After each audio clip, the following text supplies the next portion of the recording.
ကျမတို့နေ့စဉ်ပြောဆိုရေးသားနေတဲ့မြန်မာဘာသာစကားကိုကြည့်လိုက်ရင်ဒါဟာကျမတို့ချီတီးတန်ပိုင်ဆိုင်တဲ့အမြဲတမ်းဒီလိုပဲတည်ရှိနေခဲ့တဲ့အရာတစ်ခုလို့ထင်ရှားရှိတယ်ပေါ့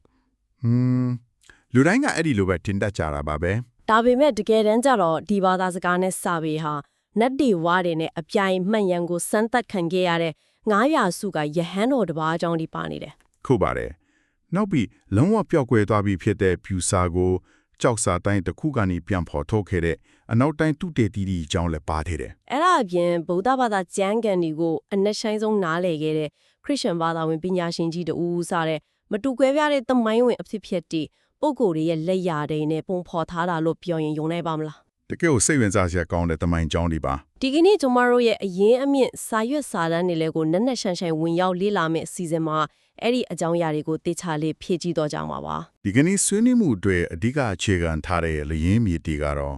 Kenneth Whitford ပြုစုခဲ့တဲ့မြန်မာစာပေနဲ့ဘာသာစကားမိတ်ဆက်စာတမ်းရှင်ဗုဒ္ဓဂေါတာရဲ့အထုပတ်ဒီမှတ်တမ်းတွေရဲ့ပါဝင်ပါတယ် ဟုတ်ကဲ့ နောက်ပြီးပြင်သစ်နွယ်ဖွာသမိုင်းပညာရှင် Charles Du Roysel ရဲ့လေ့လာချက်တွေနဲ့ကိုမိုခစ်ကမန်နန်းရာဇဝင်ကြီးအပါအဝင်ဆရာကြီးဦးဖေမောင်တင်ရဲ့မှတ်တမ်းတွေကိုအခြေခံထားတာဖြစ်ပါတယ် ဆိုတော့ဒီလေ့လာမှုရဲ့အဓိကရည်ရွယ်ချက်ကရှေးဟောင်းကျောက်စာတွေကနေအစာပြုပြီးခေတ်သစ်စာပေပုံဖော်ခဲ့တဲ့အချိန်ထိမြန်မာစာပေရဲ့အထက်ဝင်လှူရှားနေတဲ့စင့်ကဲပြောင်းလဲမှုသမိုင်းကြောင်းကိုပြည်သက်တွေအလွယ်တကူမြင်အောင်လာနိုင်မှုပဲဖြစ်ပါတယ် မှန်ပါတယ် ကဲဒါဆိုရင်ဘာသာစကားတစ်ခုရဲ့အုတ်မြစ်ကိုဘယ်လိုစတင်ချခဲ့တယ်လဲဆိုတာကိုသိရဖို့ပြည်ဒီ1773ခုနှစ်ကရေးထိုးခဲ့တဲ့မြင်းစီဒီဒါမှမဟုတ်ဂူပြောက်ကြီးကျောက်စာအကြောင်းနဲ့စလိုက်ကြအောင် မြေစစ်တီကြောက်စာကနေစတာအကောင်းဆုံးပါပဲ ကျမတို့မြန်မာဘာသာစကားတပတ်ပမာအနွယ်ဝင်ဖြစ်ပြီးပါဠိတက္ကဋမွန်ဘာသာစကားတွေစီကနေအများကြီးမိသေးပြုခဲ့တယ်လေ ဟုတ်ကဲ့ဒီအချက်ကိုအထင်ရှားဆုံးသိသိပြနေတာကတော့အဲ့ဒီမြေစစ်တီကြောက်စာပါပဲ ဒီကြောက်တန်ရဲ့ထူးခြားချက်ကဘာများထူးမလဲရှင် ဒီနေရာမှာအန်တော်စရာကောင်းတာကကြောက်တန်ရဲ့မျက်နှာလီးဖက်စလုံးမှာမြန်မာမွန်ပါဠိနဲ့ဖြူဆိုပြီးဘာသာစကား၄မျိုးစလုံးကိုအသုံးပြုပြီးအကြောင်းအရာတစ်ခုတည်းကိုမှတ်တမ်းတင်ထားတာပါပဲ ဆိုလိုတာကကြောက်တန်တစ်ခုထဲမှာဘာသာစကား၄မျိုးအထူတကွာရှိနေတာပေါ့ ဟုတ်တယ်ခင်ဗျဒါကထိုခေတ်ကယဉ်ကျေးမှုတွေဘယ်လောက်တောင်ရွံ့နွယ်နေတယ်လဲဆိုတာပြသနေတဲ့အကောင်းဆုံးသိသေးပါ ဟုတ်ပါတယ် ဒါပေမဲ့ဒီတက်ပို့ပြီးအရေးကြီးတဲ့သမိုင်းဝင်အချိုးကွေတစ်ခုရှိပါသေးတယ်1917ခုနှစ်မှာဒေါက်တာစီယိုဘလက်ဒန်ကဒီကြောက်စာကိုအသုံးပြုပြီးပျောက်ကွယ်နေတဲ့ပြူဘာသာစကားကိုပြန်လည်ဖော်ထုတ်နိုင်ခဲ့တာပါ ညီပုံလုံးဝပျောက်ကွယ်ပွားပြီးဖြစ်တဲ့ဘာသာစကားတစ်ခုကိုအဲ့ဒီကြောက်တန်ကနေဘယ်လိုလုပ်ပြီးပျောက်ဖော်ထုတ်နိုင်ခဲ့တာလဲ အဲ့ဒါကတော်တော်လေးစိတ်ဝင်စားစရာကောင်းတယ် အဲ့ဒီအချိန်ကပြူစာကိုဖတ်တတ်တဲ့သူမှမရှိတော့တာကို အဲ့ဒီနေရာမှာစောစောကပြောခဲ့တဲ့ဘာသာစကား၄မျိုးစလုံးနဲ့အကြောင်းအရာတစ်ခုတည်းကိုရေးချတယ်ဆိုတဲ့အချက်ကတော့ချက်ဖြစ်လာတာပါ အော်ကျောင်းရတူတာကိုနှိုင်းရှင်လိုက်တာပေါ့ မှန်ပါတယ် Blackton ကအဲ့ဒီအချိန်မှာအတိပ္ပယ်ဖော်လို့ရနေပြီဖြစ်တဲ့မြန်မာမွန်ပါဠိစာသားတွေနဲ့ဖတ်မရသေးတဲ့ပြူစာသားတွေကိုတကြောင်းချင်းစီစကလုံးတစ်လုံးချင်းစီတိုက်ဆိုင်စစ်ဆေးခဲ့တာပါ ဥပမာလေးနည်းနည်းတော့ပြောပြပါလား ဥပမာပြောရင်ပါဠိလိုရေးထားတဲ့ဘယင်ဆိုတဲ့စကားလုံးကပြူစာအကြောင်းရဲ့ဘယ်နေရာမှာရှိနေတယ်လဲဆိုတာမျိုးချိန်ထိုးပြီးအတိပ္ပယ်ဖော်ခဲ့တာပေါ့ အော်ဆိုလိုတာကတိပြီးတော့ဘာသာစကားတွေကိုတော့ချက်အနေနဲ့သုံးပြီးမတိသေးတဲ့ဘာသာစကားရဲ့လွတ်တော့ချက်ကိုဖွင့်လိုက်တာပေါ့လေ အတေးကြပါပဲဒါကြောင့်မလို့လေသမိုင်းပညာရှင်တွေကဒီမြတ်စေတီကြောက်စာကိုအီဂျစ်ရှေးဟောင်းစာလီကိုဖော်ထုတ်နိုင်ခဲ့တဲ့ရိုဇတာကြောက်တိုင်ကြီးနဲ့တင်စားခေါ်ပေါ်ကြတာပါ တကယ်လို့ဒါဒီကြောက်စာတိုင်းမှာဘာသာစကား၄မျိုးအတူတူမရေးထိုးခဲ့ဘူးဆိုရင်ဖြူစာဆိုတာဒီကနေ့အထိကျမတို့အတွက်ဘယ်ဟေလီအခုဖြစ်နေုံမှာအသေးအချာပါပဲ ဒါပေါ်လုံးဝပျောက်ကွယ်သွားနိုင်တယ် ဒါဆိုရင်ကြောက်တိုင်တွေကတမိုင်းကိုမှတ်တမ်းတင်တဲ့နေရာမှာတောချက်ကြခဲ့တယ်လို့စာပေတွေကိုဘာသာပြန်ဆိုထိမ့်သိမ့်တဲ့နေရာမှာလေအလွန်ထူးခြားတဲ့ပုံကူတအုပ်ရှိခဲ့သေးတယ်နော် ဟုတ်ကဲ့ရှင်ဘိုရာကောတာအကြောင်းကိုပြောချင်တာမဟုတ်လား ဟုတ်ပါတယ်900စုလောက်ကအိန္ဒိယနိုင်ငံဘောဒီကရအနီးမှာမွေးဖွားခဲ့တဲ့ရှင်ဘောရကောတာအကြောင်းစီကိုဆက်တော်ခြင်းပါတယ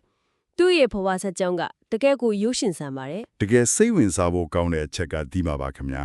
ယခုတေရီလန်ကနိုင်ငံကိုတွားပြီးစင်ဟာလာဘာသာစကားနဲ့ရှိနေတဲ့ဗုဒ္ဓဘာသာကျမ်းတွေကိုပါဠိဘာသာကိုပြန်ဆိုခွင့်တောင်းတဲ့အခါဖြစ်လာတဲ့ပြဿနာပါ အဲ့ဒီကရှဟန်ကြီးတွေကသူ့ကိုချက်ချင်းခွင့်မပြုဘဲစမ်းတက်ခဲ့ကြတယ်မဟုတ်လား ဟုတ်တယ်သူရဲ့ဉာဏ်ပညာကိုစမ်းသပ်တဲ့အနေနဲ့အကျင့်စင်ကြယ်လမ်းစဉ်ကိုပြသတဲ့ဝိသုရိမကျမ်းကြီးကိုအရင်ဆုံးရေးသားပြုစုခိုင်းခဲ့ပါတယ် အဲ့ဒီမှာတန်တာကြီးဆန်ဆန်ဖြစ်ဖြစ်တစ်ခုရှိခဲ့တယ်လို့ကြားဘူးတယ် မှန်ပါတယ် သူကျန်းနာရေးသားနေချိန်မှာနတ်တွေဝါတွေ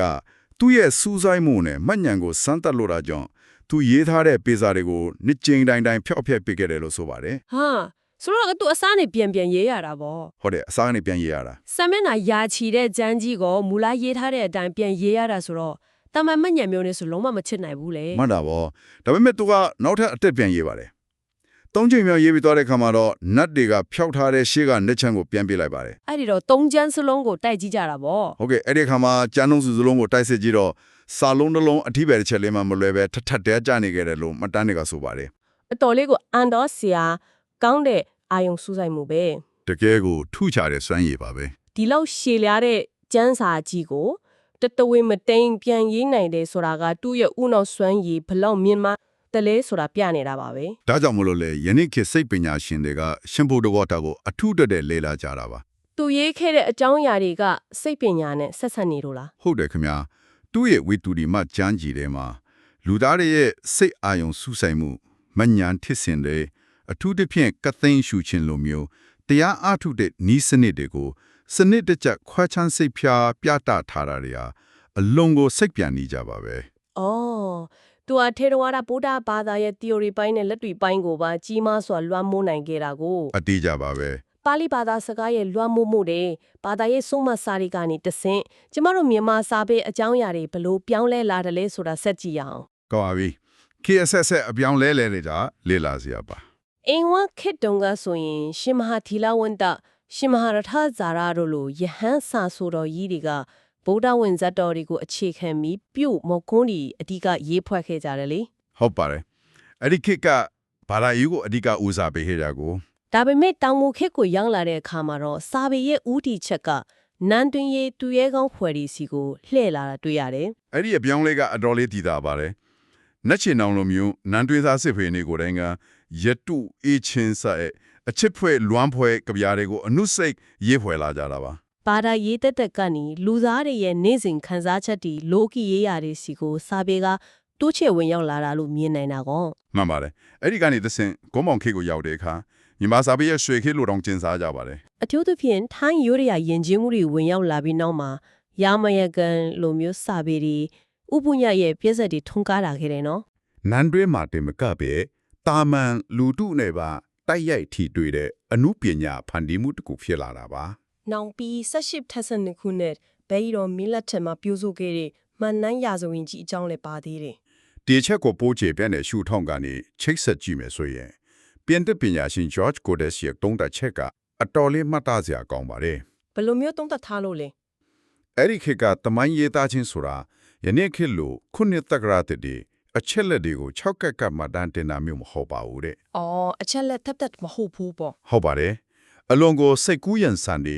ရာဇဝင်ဇလန်းဆန်ဆန်စာပေအနုပညာမြောက်အောင်ဖွဲ့နှွက်ရေးသားလေးရှိကြပါတယ်ဇက်ကော်ရဲ့ခန်းစားချက်ကံကြမ္မာရဲ့အလဲအပြောင်းတွေကိုစာဖတ်သူတွေစိတ်ဝင်စားလာအောင်ဆွဲဆောင်ရေးသားထားတဲ့တမိုင်းနဲ့စာပေပေါင်းစပ်မှုတစ်ခုပါပဲ ။တမိုင်းကိုပုံပြင်တပုံလိုအသက်သွင်းထားတာမျိုးပေါ့။ဒါဟာထိုခေတ်ကလူတွေရဲ့ကမ္ဘာလောကကိုရှုမြင်ပုံနဲ့ယုံကြည်မှုတွေကိုပါထင်ဟပ်ပြသနေတာပဲ အမှန်ပါပဲ ။ဒီလိုနန်းတွင်းနဲ့ထပ်ပေါ်လာတဲ့စာပေတွေအကြောင်းပြောပြီးရဲ့နော်မြန်မာစာပေကိုအကြီးအကျယ်ကြရက်ရိုက်သွားစေတဲ့အပြောင်းလဲတစ်ခုကိုဆွေးနွေးကြပါတယ် ပုံနဲ့ဆက်တဲ့အကြောင်းပြောတော့မလို့မဟုတ်လား ။ဟုတ်ပါတယ်။အဲ့ဒါကတော့ British အုပ်ချုပ်မှုကာလမှာဝင်ရောက်လာတဲ့ပုံနှိပ်ဆက်တွေပါပဲ။ပေရွက်တဲ့ပူရပိုက်တီပေါ်မှာတစ်ချက်ချင်းကိုရေးနေရတဲ့ခေတ်ကနေစာအုပ်တွေကိုအုပ်ရေးထောင်ချီရိုက်နှိပ်ထုတ်ဝေနိုင်တဲ့ခေတ်ကိုရောက်လာတာဟာစာပေရည်စည်းကြောင်းကိုလုံးဝပြောင်းပြလိုက်တာပါ ဒီနိပညာအပြောင်းလဲနဲ့အတူအနောက်တိုင်းနဲ့အဆက်အသွယ်တွေလည်းပိုများလာပါတယ်အမေရိကန်သာသနာပြုဆရာအဒိုနီရန်ဂျက်ဆန်ကမြန်မာအင်္ဂလိပ်ညီမအဖိတိုင်းကြီးတွေကိုပြုစုထုတ်ဝေနိုင်ခဲ့ပါတယ် အရင်ကပေးစာတွေကိုလက်လန်းမမီနိုင်ခဲ့တဲ့တာမန်ပြည်သူတွေကြားမှာလည်းစာဖတ်ပရိသတ်တွေအသက်တဖန်ပေါ်ထွက်လာတာပေါ့ ဟုတ်ကဲ့ ဒီနေရာမှာနားဆင်သူတွေအငြိနဲ့ယနေ့ခေတ်ကိုရီးယားဇတ်လိုင်းတွေကိုမြန်မာလိုဘာသာပြန်ပြီးအားပေးကြတဲ့ယဉ်ကျေးမှုမျိုးကိုတွေးကြည့်လို့ရပါတယ်။အဲ့ဒီ1900ပြည့်နှစ်ဝန်းကျင်ကလည်းအလားတူယဉ်ကျေးမှုကူးလူးဆန်နွယ်မှုမျိုးရှိခဲ့ပါတယ် ဟုတ်ပါတယ်ဥပမာပြရရင် James Herschel ရေးထားတဲ့မောင်ရင်မောင်မမဲမောင်ဝတ္ထုထက်ပေါ်လာတာမျိုးပေါ့ ။အဲ့ဒါကအနောက်တိုင်းကနာမည်ကျော် Monte Cristo မြို့စားကြီးဝတ္ထုကိုမီယန်းရေးသားထားတာဖြစ်ပြီးမြန်မာစာပေသမိုင်းမှာပထမဆုံးသောဝတ္ထုရှည်ကြီးအဖြစ်မှတ်တမ်းဝင်ခဲ့ပါတယ် ပုံနှိစတဲ့ကြီးစုကြောင့်ဒီလိုဇလန်းရှည်တွေလူလူကြားတဲ့အလွယ်တကူပြန့်နှံ့သွားနိုင်ခဲ့တာပါ ဒီလိုပုံနဲ့ဆက်တွေအနောက်တိုင်းအဆက်တွေတွေနဲ့အတူမြန်မာစာပေကိုနောက်တစ်ဆင့်တက်စေတဲ့အဖွဲ့အစည်းတစ်ခုလည်းပေါ်လာတယ်နော် မှန်ပါတယ်20ရာစုအစပိုင်းမှာမြန်မာစာပေကိုတက္ကသိုလ်ဆင့်ရောင်ပို့ဆောင်ပေးခဲ့တဲ့အဖွဲ့အစည်းတစ်ခုပေါ်ထွက်လာပါတယ်1910ပြည့်နှစ်မှာပြင်သစ်ပညာရှင် Charles Duell-Sell British လူမျိုး J.S. Fannyville နဲ့ဆရာကြီးဦးဖေမောင်တင်တို့ပူးပေါင်းပြီးမြန်မာနိုင်ငံသူတေသနာအသင်းကြီးကိုတည်ထောင်ခဲ့ကြပါတယ် ဒီအသင်းကြီးကဘာလို့အဲ့ဒီလောက်အရေးပါတာလဲလူမျိုးဘာသာမတူတဲ့သူတွေစုပေါင်းတည်ထောင်ခဲ့တဲ့ဆိုတဲ့အချက်ကြောင့်လား အဲ့ဒါလည်းပါတာပေါ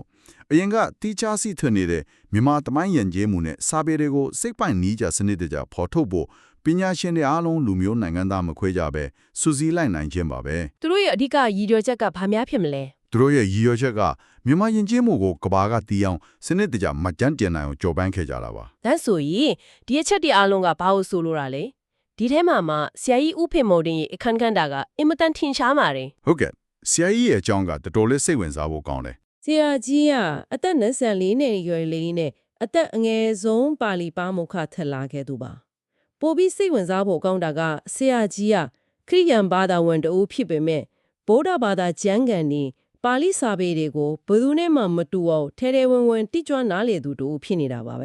သူ့ရဲ့စွမ်းဆောင်ချက်တွေကိုကြည့်ရလဲအမခန့်ပါပဲရှေ့မှာကျွန်တော်တို့ဆွေးနွေးခဲ့တဲ့ရှင်ပုတ္တကောတာရဲ့ဝိတုတိမကျမ်းကြီးကိုအင်္ဂလိပ်ဘာသာကိုပြန်ဆိုခဲ့တယ်လို့ G.H. Lewis နဲ့တွဲဖက်ပြီးမနန်းရာဇဝင်ကြီးကိုပါအင်္ဂလိပ်ဘာသာကိုပြန်ဆိုခဲ့ပါတယ် ဒါကကမ္ဘာကညာရှင်တွေကြားမှာမြမစာပေကိုမျက်စိဖွင့်ပေးလိုက်တာပဲ ဟုတ်ပါတယ်ဒါပေမဲ့ပိုပြီးခက်ခဲတဲ့တိုက်ပွဲတစ်ခုကိုဆရာကြီးရင်ဆိုင်ခဲ့တာပါသေးတယ် ဘလို့တိုက်ပွဲမျိုးလဲ British Colonial ဆိုရလက်ထက်မှာမြန်မာစာကိုအစစ်နဲ့ဘာသာစကားတစ်ခုအဖြစ်သတ်မှတ်ထားကြပါတယ်တက္ကသိုလ်မှာသင်ကြားဖို့မသင့်တော်ဘူးလို့တောင်ယူဆခဲ့ကြတာပါ ဒါကိုဆရာကြီးကလက်မခံဘူးပေါ့ ဥဒန်းအဆင့်အထိသင်ကြားနိုင်အောင်အကျိတ်ရနဲ့တိုက်ပွဲဝင်ကြိုးပမ်းပေးခဲ့တာပါအစိုးရဘက်ကဖိအားတွေအများကြီးရှိတဲ့ကြားနဲ့မြန်မာစာပေရဲ့ခိုင်မာမှုနဲ့တန်ဖိုးကိုလက်တွေ့တက်တည်ပြနိုင်ခဲ့တာဖြစ်ပါတယ် တကယ့်ကိုလေးစားစရာကောင်းတဲ့စိတ်သက်ပါပဲသူတစ်ပါးကနှိမ်ထားတဲ့မိခင်ဘာသာစကားကိုအမြင့်ဆုံးစင့်ရအောင်ဆွဲတင်ပေးခဲ့တာကို မှန်ပါတယ် ဆရာကြီးဖွင့်ပြခဲ့တဲ့လမ်းကနေတဆင့်သူ့ရဲ့တပည့်တွေဖြစ်တဲ့တိပ္ပမန်ဝါဇော်ကြီးနဲ့မင်းသူဝမ်တို့ကမြန်မာစာပေသမိုင်းမှာထင်ရှားတဲ့ခက်ဆန်းစာပေလှူရှားမှုကိုစတင်ဖန်တီးနိုင်ခဲ့ကြတယ် အဲ့ဒါကမြန်မာစာပေအတွက်အကြီးမားဆုံးအချိုးအကွယ်တစ်ခုပါပဲ ဆရာကြီးကိုယ်တိုင်ကဒီကျုံသားလီကိုရှေးရိုးဟောင်းစာရေးအသားလီနန်းတွင်သုံးခက်ခဲတဲ့စကားလုံးတွေကနေခွဲထွက်ပြီးခေတ်နဲ့အညီတွေးခေါ်ရေးသားဖို့လက်တွေ့ဘဝကိုထင်ဟပ်တဲ့စမ်းသစ်ရေးသားမှုတွေလုပ်ဖို့အမြဲတမ်းအားပေးလမ်းပြခဲ့တယ်လေ ဟုတ်ပါပဲအဲ့ဒီခစ်ဆန်းစာပေဆိုတာကအခုခေတ်ကျွန်တော်တို့ရေးသားပြောဆိုနေတဲ့ရိုးရှင်းတဲ့ရေးသားရဲ့အစာပဲဖြစ်ပါတယ် နောက်ပြီးဆရာကြီးရဲ့ကိုယ်ပိုင်ယုံကြည်ချက်နဲ့ယက်တီချက်ကလည်းတိတ်ကိုစံနမူနာယူစရာကောင်းပါတယ် ဟုတ်ကဲ့ဘာသာရေးနဲ့ပတ်သက်တဲ့အပိုင်းကိုပြောရမလား ဟုတ်ပါတယ်လူတချို့ကဆရာကြီးကိုဗုဒ္ဓဘာသာအကြောင်းဒီလောက်နားလည်နေတာဘာသာပြောင်းမှလားလို့တောင်းဆိုတိုက်တွန်းကြတဲ့အခါဆရာကြီးကငင်းပယ်ခဲ့ပါတယ် မှန်ပါတယ်သူကသူ့ရဲ့ခရစ်ယာန်ယုံကြည်ချက်ကိုခိုင်ခိုင်မာမာစုပ်ကိုင်ထားတယ်လို့တပြိုင်နက်တည်းမှာပဲမြမယဉ်ကျေးမှုနဲ့ဗုဒ္ဓစာပေပေါ်ထားရှိတဲ့လေးစားမြတ်နိုးမှုကိုလည်းတသက်လုံးသစ္စာရှိရှိထိန်းသိမ်းသွားခဲ့ပါတယ် ဒီနေ့ကျမတို့ဖြတ်တန်းလာခဲ့တဲ့ခီးစံကိုပြန်ကြည့်မယ်ဆိုရင်တကယ်ကိုစိတ်ဝင်စားစရာတွေခြေပါပဲ ဟုတ်ကဲ့အများကြီးပြောင်းလဲလာခဲ့တာကိုတွေ့ရပါတယ် 12ရာစုကမြစေးဒီကြောက်စာတိုင်းနေနဲ့အစာဖြူခဲ့တဲ့မြန်မာစာပေဟာရှင်ဗုဒ္ဓဂေါတာလိုပညာရှင်ကြီးတွေရဲ့ကျမ်းဂန်နဲ့အလွန်လှပတဲ့ရှီဟောင်းရစွန်ကျမ်းကြီးတွေနဲ့ထဆင့်ဖြတ်တန်းလာခဲ့ပါတယ်အဲဒီကနေမှပုံနှိပ်ဆက်တွေဝင်ရောက်လာမှုနဲ့အတူခစ်ဆန်းစာပေဆိုတဲ့အတွင်းသစ်အထိရှင်သန်လှုပ်ရှားလာခဲ့တာကိုမြင်တွေ့ခဲ့ရပါတယ် ဒီဖြစ်စဉ်ကြီးတစ်ခုလုံးကတက်သေးပြနေတာကတော့ဘာသာစကားတစ်ခုဆိုတာရက်တန့်တည်ဆောင်နေတဲ့အရာတစ်ခုမဟုတ်ဘူးဆိုတာပါပဲခေတ်စားလူသားရဲ့လေးလာမှုဖန်တီးမှုစံတွေနဲ့အတူလူမျိုးကွဲဘာသာကွဲကညာရှင်များစွာရဲ့စုပေါင်းအထုံမှုတွေကြောင့်အမြဲတမ်းရှင်သန်ပြောင်းလဲနေတဲ့အရာတစ်ခုဖြစ်ပါတယ် တေချတာပေါ့ကျမတို့အခုပြောဆိုရေးတန်းနေတဲ့စကားလုံးတိုင်းမှာအဲ့ဒီသမိုင်းကျောင်းနေပညာရှင်တွေရဲ့ကြိုးပမ်းအားထုတ်မှုတွေအားလုံးကင်းအောင်နေတယ်ဆိုတာပရိသတ်တွေခံစားမိကြမယ်လို့ယုံကြည်ပါတယ် ဒီကနေ့အရေးကြီးတဲ့မေခွန်းတစ်ခုပေါ်လာပါလေ ။ဘာများဖြစ်မလဲရှင် အကြီးကျယ်ပြောင်းလဲစေခဲ့တယ်လို့မျိုးပေါ့ယနေ့ခေတ်လိုညာရည်သူဤပညာတွေအင်တာနက်လူမှုကွန်ရက်တွေလွှမ်းမိုးနေတွေခေတ်ကြီးတဲ့မှာတော့ကျွန်တော်တို့ရဲ့မြန်မာဘာသာစကားနဲ့စာပေဟာဘယ်လိုမျိုးအထွင်ကူးပြောင်းမှုအသစ်တွေကိုရင်ဆိုင်ရမလဲဆိုတာပါပဲ ။ တကယ်ကိုစဉ်းစားစရာပါပဲ အနာဂတ်အတွက် digital kids and စာပေတစ်ခုပေါ်ထွက်လာနိုင်လိမ့်မလားဆိုတာကတော့ကျွန်တော်တို့အားလုံးဆက်လက်လေးလာစူးစမ်းရမယ်စဉ်းစားရမယ်အလုံးစိတ်ဝင်စားစရာကောင်းတဲ့အချက်ပဲဖြစ်ပါတော့တယ် ဒါဟာကိုယ့်ဘာသာစကားရဲ့အနာဂတ်အတွက်တကယ်ကိုတွေးတောစရာကောင်းတဲ့ချက်ပါပဲဒီကနေ့လေ့လာမှုကနေပရိသတ်တွေအနေနဲ့မိခင်ဘာသာစကားရဲ့တန်ဖိုးနဲ့တမိုင်းကြောင်းအပေါ်အသိမြင်သိရရှိလိမ့်မယ်လို့မျှော်လင့်ပါတယ်နောက်ထပ်လည်းစိတ်ဝင်စားဖွယ်ရာရင်းမြစ်တွေကိုဒီလိုပဲနက်နက်ရှင်းရှင်းလေးလာသုံးသပ်ပြီးပြန်လည်ရောက်ရှိလာခဲ့ပါဦးမယ်အားလုံးပဲကိုယ်စိတ်နှပြချမ်းသာကြပါစေ